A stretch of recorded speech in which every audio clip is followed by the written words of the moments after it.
Hey guys, welcome back to the channel. Today we're going to take a look at the newest Lit versus Grit cards, as there was 12 released. We're going to take a look at their value, if there's any hidden gems among the release, like we always do. But guys, don't forget, for this weekend still, if you use my code on G Fuel, you'll get 30% off your order. That runs until Monday. Just need to get you guys know, make sure that you save that money on your G Fuel. So let's get into today's Lit versus Grit cards, and we will start with the David Savard, 81 overall, 6'2", 227 right defenseman with the shutdown synergy. Not a huge fan, not gonna lie. 6'2", 227 means he is elite in his own zone, but at only 81 skating, you're gonna have to pair him with someone really fast on the left side, which is still fine and doable, because again, if you can't get someone that's big, you know, he has a lot of value in his own zone for sure, just based on his size alone, even without the shutdown synergy, which I don't think is really a priority to get unlocked. So make sure that if you do use this card, which is usable for defensemen, just make sure that he's got a fast guy on the left-hand side. Then on to the former Shark, the 81 Barkley Goodrow, 6'2", 210, great size. Again, same kind of issues though. However, he does have 79 on the draw, which means he could be a decent fourth or third line center. Even for base card teams, that's fine. Light the Lamp is a more popular synergy. I'm not a big fan of it, but a lot of cards have it. So if you are able to activate it, that's fine. He's got good size for a center, and you don't really need a ton of speed if you are going to play him at center. And again, I don't think you should play him at the wing, because you're just missing out on being able to burn people along the board. So if you are struggling to find a decent, cheap center, this could be an option for you. He should be, you know, bottom of the barrel in terms of cost and, you know, decent face-off rating so far. Then we've got the 82 overall Brady Tkachuk, 6'3", 192 with the Howitzer synergy. Obviously, that will increase his value. He's got great size, so he's good defensively. If you have Distributor, that'll boost his speed up to 86, and you combine that with a good wrist shot as well. That's, you know, looking like a decent lower-end card. Again, this might be a decent card that you could use to actually activate the Howitzer synergy. I'm curious to see what he's going for. It shouldn't be an awful lot, but we'll take a look. So 6, 8,003... yeah, 3,000 is about right in my opinion for the 82 Tkachuk.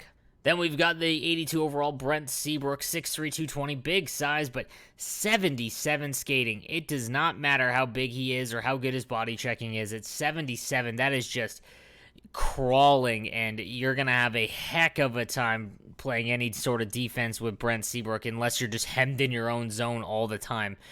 So this is a hard pass for me. Then on to a new Lit item. We got the 82 Cam Fowler, and he's got a good skating as well. 85 speed. That's not bad for a lower-end left defenseman card as well. The balance synergy, not a huge fan of it, so I don't see a lot of people activating that. But if you are looking for a decent left defenseman that won't cost you a lot, you could do a lot worse, again, because that 85 speed is nice. Moving on, we've got the 83 Jonathan Quick, who I cannot stand. 6'1", so he kind of fits the meta, but he's got a trash synergy. This would be a pass for me. He's got 90 aggression. There's just far better options, in my opinion. But let me know if you try him out. I won't ever use him, because Jonathan Quick is just, ugh. Then we've got an interesting one. We've got the 84 of Evgeny Kuznetsov, and again, Kuznetsov has been one of the better lower-end cards so far. His base item, 89 speed and acceleration and agility with 90 wrist shot and 84 wrist shot power. Just a great all-around card right off the bat. This is definitely one that you want to target. He will be a winger, obviously, not a centerman with 63 on the draw. Curious to see what he's going for right now, but definitely a card you'd want to target. Yeah, he has to drop a little bit because Duchesne is still way more valuable in my opinion, just because of the synergy as well. So if he gets under 30k, that's a really good card that you can pair with Duchesne to make a really fast line. Then we've got the 84 Oliver Ekman-Larsson, 6'2", 86 speed, acceleration, and agility, 85. This is a really well-rounded card. Slapshot power at 87 and 83 accuracy, so he can actually launch a missile.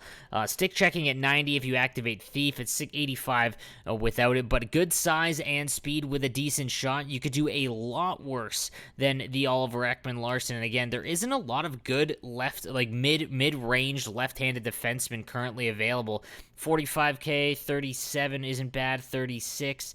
Yeah, if he gets around 35, that's nice. Again, outside of like the master set guys like Paul Coffey and then obviously Miro Heiskanen and Hedman, there's nothing really in the middle, so it's good to see him get a card.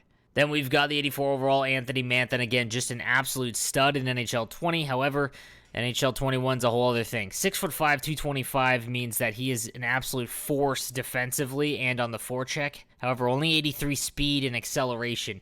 If you do have distributor, I kind of think it's a must with him.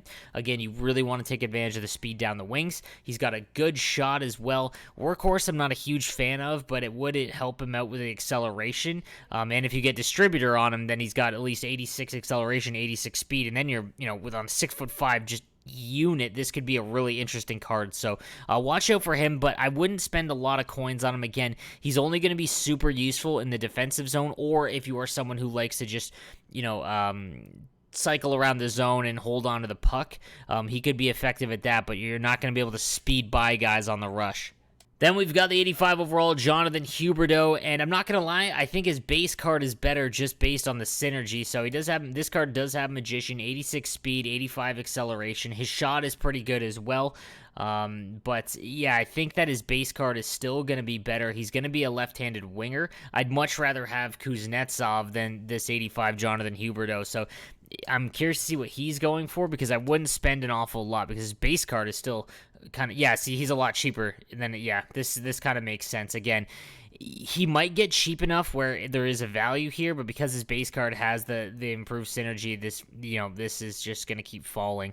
Then we've got the lit Carey Price, 6'3" with the barrage synergy. He's got 82 aggression, and Carey Price has been, in my opinion, the best goaltender that I have used. The only problem is he doesn't have distributor, and kind of having two goalies with distributor is kind of key if you are going to activate that synergy. But he has been a great goaltender for me, and I'm curious to see what his market value is. Probably going to be pretty high. Yeah, 60,000 is the cheapest one up right now. Doesn't surprise me. He's going to play really well, especially with that low aggression. And we've got the 86 lit Jack Eichel, 6'2", 203. His base card was one of the better right-handed winger cards. He's obviously going to be a winger, not a center, because he's got 71 on the draw. I'm not a huge fan of passing playmaker, which is his only downfall, but 88 speed across the board, a wrist shot of 90, accuracy, 87 power. A really, really good all-around card. I think there's better right-handed ones. I think I'd still rather have Stamkos and Sagan. But, man, I do not think I would pay this much for him. He would have to get into the 60s before I'd recommend him. Again, I think I'd still rather have Stamkos and Sagan because of their synergies. So, guys, that does it for today's Lit versus Grit cards. Let me know what you think in the comments section down below. And don't forget to subscribe, guys. It's daily NHL content. Throw the notifications on, and I'll see you next time.